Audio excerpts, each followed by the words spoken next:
So it's still really early out, as you can see it's still dark, but I'm going to be checking out this barn find today.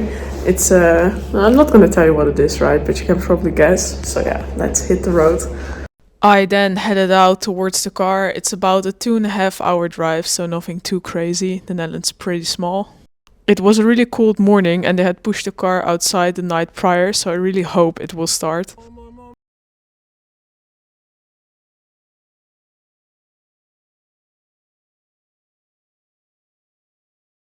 Primer paint, so that's quite interesting. Here we have the barn find. As you can see, it's sitting in primer, so I can still decide on the color. I'll probably fix this up and then sell it to fund my travels. I hope I can get it to start. But yeah, a Volvo C303 4-wheel drive needs some love. It looks pretty promising. It's frozen currently, but yeah. This is cool. This is good stuff. It's like a time capsule on the inside. This is so cool. There's the back. No back door.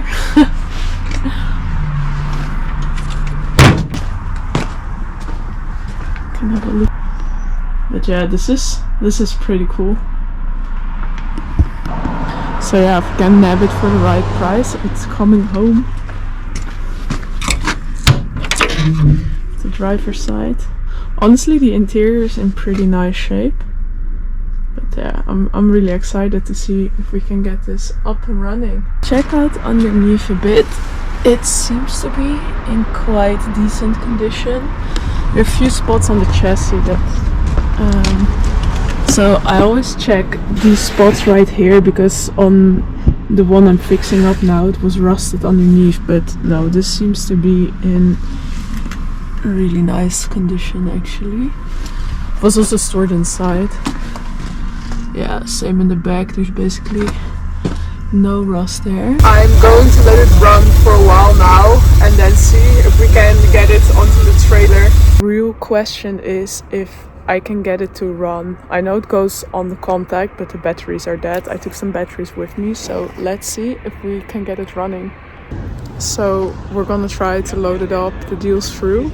Pretty excited. We went inside the shop and managed to locate the missing rear door, so that's really a big win. It's always much nicer when the car's complete. Then out of the corner of my eye, I spotted this absolute unit. They had a Unimog inside that they were doing some work on. It's a car that's still on my bucket list, and one day I hope to own one. It was really cool that I got to see one from this close. Look at this beauty.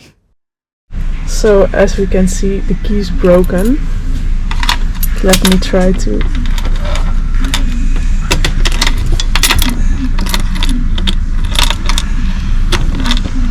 One of the guys then came outside to ask me if I had broken the key, but I was like, no, it was given to me like this. But I did manage to get it on the contact. Now I just need to see if it starts.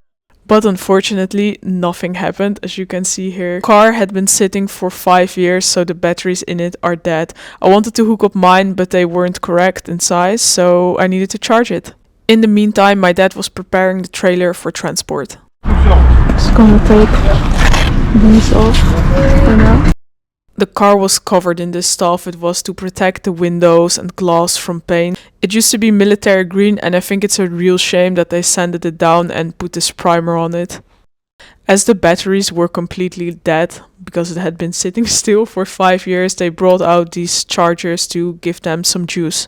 Hopefully they will take enough charge that we can at least start the car and drive it onto the trailer. A fun fact about this car is that it's 24 volts. This is because it's an ex-military vehicle. Here they're hooking up the cables and I'm just praying it will get enough juice so I can take it home. To make matters worse, also one of the clamps broke off. I then hacked it together by putting a hose clamp on it. I then let it charge and hoped if it got enough juice the engine would at least turn over.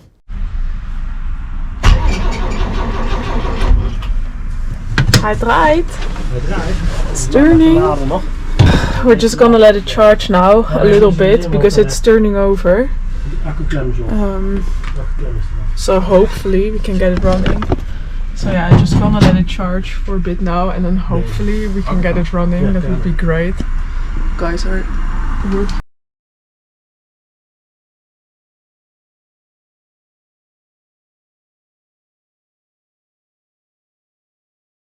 But it wouldn't start, so the ether spray will have to come out.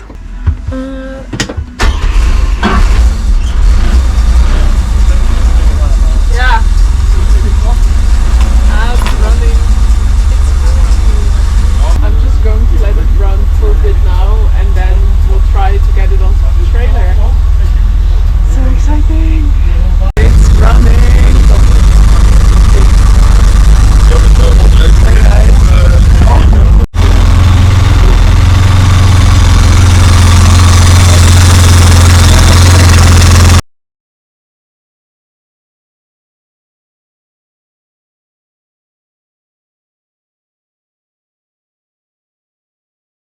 And get it onto the trailer as soon as possible.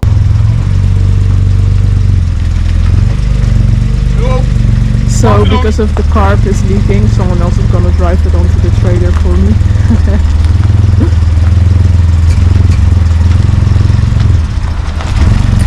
Yes, there we go.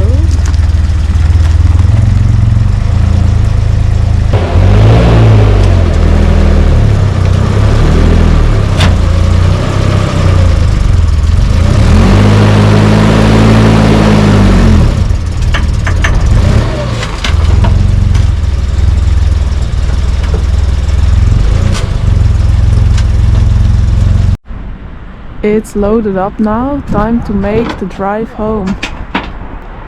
This is a pretty cool project vehicle.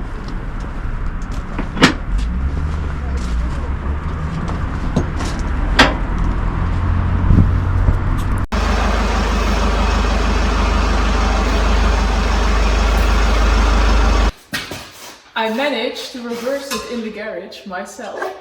I think this is a really cool barn find. You can see I got a ton of spare parts with it as well. I'm pretty satisfied with this.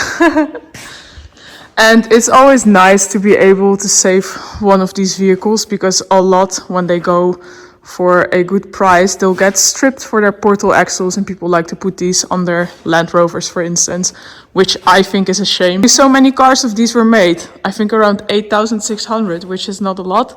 So yeah, it's nice that this one came here, will be fixed, will be properly fixed, and then can go off to a good home. The reason the car isn't here, this is the space I used to work in, I was kind of co-sharing with a bunch of other people, is because the carb is leaking a significant amount of fuel, and it's a petrol car. So I really want to minimize risking setting anything on fire. I will also leave it here on the trailer, and until I fix up the carb and fix the leak, it will remain on there, because yeah, heat and petrol, these don't go well together. But now let's check out the car and see what we've actually got. I mean, I think this thing looks pretty cool. You can still see some of the paper they taped on the windows when they were spraying the primer on it. They also seem to have sprayed it onto the wheels and some parts of the chassis, but that's not really an issue. And onto the exhaust as well, which is not nice. What I'll very likely do is that I will lightly sand it, apply another layer of primer onto it, and then if someone wants this, I can deliver it to them in the color they want, or they can do it themselves. But yeah, it definitely needs some work. I will also have to wire up the blinkers again. I'm not sure if the front lights are wired up, and it seems, I hope they didn't spray on these, but let's see. Okay, so it seems that they didn't spray on the lights. That's nice. The car has been sitting like this since 2020. At least that's what they told me. So it also hadn't ran for almost 5 years. I'm very happy that it's running. To be fair, the chassis does look to be in super good condition. There's almost no rust on it. I told you earlier in the video that I was checking these reinforcement plates here, because that's where my car rusted. But as you can see on this car, they haven't bubbled up or anything. I also checked the rear, and there it's the same. They're nice and flat. That's what you want. So there's almost no rust on the car. It's a military version, so the body will be alu zinc. That's also why the body is in such great shape. This car is 50 years old, like 50 years old, and it still looks like this. It will definitely need some love and attention, but overall it doesn't seem to be in too bad of condition. It runs, the carb is leaking, no rust on the chassis, no rust on the body. I got a ton of spare parts with it. They did do something with the roof that I still have to check out. I'm not entirely sure what they did there. Let's check the springs as well. It's pretty important. I can already see that in the front it will definitely need new springs. A really good indicator for this is to check these bump stops that you can see here, and you can see that it's almost already hitting the axle, and it's like this on both sides in the front.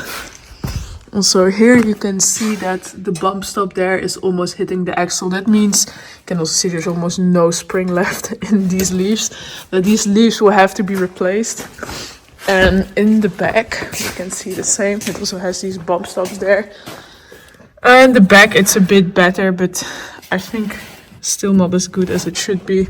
You can also see here that yeah, the leaves aren't in the best condition, so probably just replace the leaves all around. Tires seem to be okay. Still have a fresh set of tires for it. Also got the back door with it. It was lying there in the garage. It's over here. It's also, they made this wooden frame in it.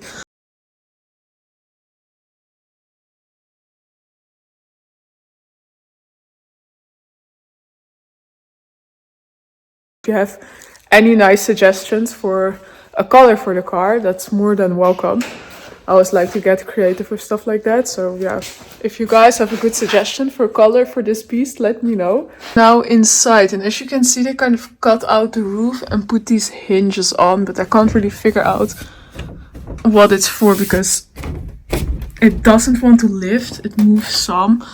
I really hope they didn't cut the entire roof. Here we can see the engine.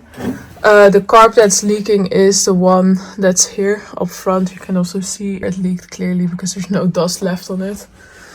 We took the air filter out as when we were starting it up. We were spraying ether in there and then it started up. The engine looks mainly dry, so that's good. Like, I'm not gonna have it running right now because of the petrol leak. But yeah, it seems to be in pretty decent state. Everything seems to be wired up.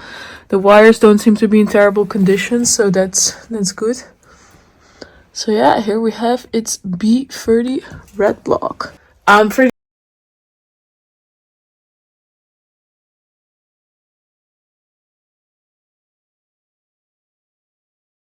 make any weird sounds, noises, smells apart from the fuel leak. So yeah, I hope the engine in it is okay. Once it's up and running, this will be a very cool and capable 4x4. Would make a very nice truck for someone who's looking for a project or wants to convert it into a camper overland vehicle. I will always make sure before I sell something that it's mechanically sound, so I need to get started on that. But yeah, this is a really cool barn find. It always makes me excited when I get to save a cool car like this. And hopefully someone else can enjoy this ride in the future because I already have one. I'm not gonna keep them all. These cars are meant to be driven and enjoyed. So another thing I definitely need to sort is the key because yeah, this is far from ideal. The guy there just handed me a broken key and was like, yeah, go for it. I'm going to very quickly start it so I can show you how bad the carb is leaking. So yeah, wish me luck. Hopefully I don't burn the place down. I said I'm not gonna do it, but yeah, I want to show you. The leaking of these Stromberg, however you call them, carbs, is unfortunately pretty common. I do not love these carbs. That's why I'm having certain things done to the engine that's in my Volvo. And yeah, that should make it a lot better. Choke out and see if it will start. Okay, yeah, it won't. So you'll just have to take my word for it that the fuel leak is pretty significant. I am going to leave it here now, and once I have some more time on my hands, I will fix up the carbs and get it off the trailer. And yeah, we'll see where it goes. Thank you guys for watching, and I'll catch you on the next episode.